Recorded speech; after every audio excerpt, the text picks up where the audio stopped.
대한민국 국적기인 대한항공이 2020년 미국 대선 부정선거에 쓰인 것으로 보이는 투표용지를 운반하는 장면을 목격했다는 충격적인 폭로가 나왔습니다.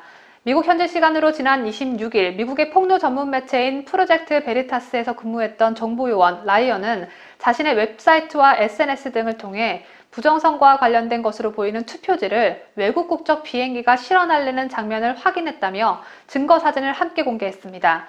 그는 관련 사진과 동영상, 음성 녹음까지 확보하고 있다고 밝혔으며 일부 유출된 관련 정보가 SNS를 통해 확산되고 있는 상황입니다. 복수의 제보자에 따르면 이 불법적인 투표지를 실은 비행기는 대한항공 HL8230으로 추정되며 기체 내부의 승객용 의자를 뜯어내고 화물 수송을 했다고 전해집니다. 또한 이 비행기는 애초 VIP 운송용으로 등록된 비행기로 알려졌습니다. 대한항공 소속의 이 비행기가 왜 미국 대통령 선거용 투표 용지를 싣고 있었는지 논란이 되고 있는 가운데 외국 국적의 항공사가 미국의 부정선거에 개입했다는 증언은 이미 애리조나주 청문회에서 나온 바 있습니다. 청문회 기록을 보면 목격자가 외국 항공사에서 불법적인 투표지가 선거 개표소로 이동되었으며 이 투표지는 모두 바이든의 기표가 되어 있었다고 증언하고 있습니다. 트럼프 미국 대통령은 이미 2년 전 외세에 의한 미국 선거 개입과 관련해 특별 행정명령에 사인을 해놓고 있는 상황입니다.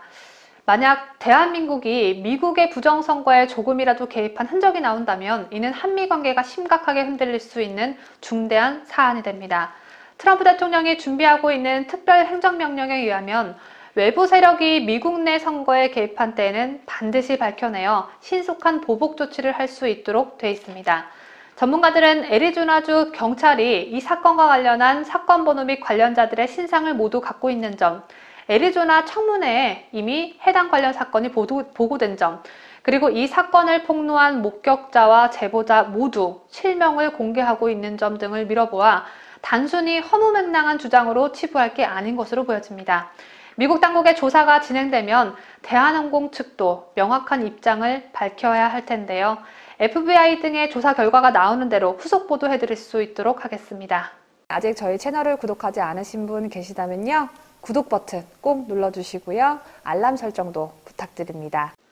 지난 23일 중국에서 운석이 섬광을 뿜으며 추락하면서 불길한 징조 같다는 해석이 나오고 있습니다. 중국 공산당 지진 관측소에 따르면 운석은 이날 오전 7시 25분께 북서부 칭하이성에 추락했습니다.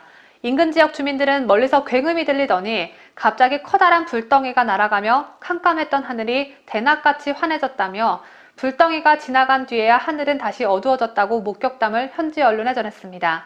운석이 빛을 낸 발광 시간은 약 29초이며 수평선과 10도 이내의 작은 각도로 비행하듯 날아갔습니다. 한 연구자에 따르면 운석의 크기는 직경 1m로 무게는 10톤 이상으로 추정됩니다. 연구자들 사이에서 운석의 낙하 지점을 찾는 시도가 이어지는 가운데 중국 공산당에서는 큰일이 날 것이라는 징조라는 반응이 확산되고 있습니다.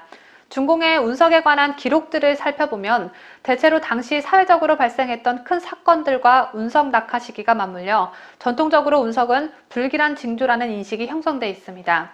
최근 수십 년 동안 눈에 띄는 운석이나 유성우가 관측된 해에 공산당 지도자급 인사들의 죽음이 잇따랐다는 점도 이런 인식을 강화한 요인입니다. 지린성의 유성우가 내린 1971년과 1976년에는 각각 마오쩌둥의 정치적 라이벌 린비아오가 비행기 추락으로 사망했고 쩌원라이와 마오쩌둥이 병으로 사망했습니다. 또 마찬가지로 운석이 떨어진 1986년에는 후야오방 총서기가 퇴진했고 대규모 유성우가 내린 1997년에는 중공의 제5대 전국위원회 주석이었던 덩샤오핑이 사망했습니다. 과연 이번엔 누가 죽음을 맞이하게 될지 대단히 궁금해지는 소식이었습니다.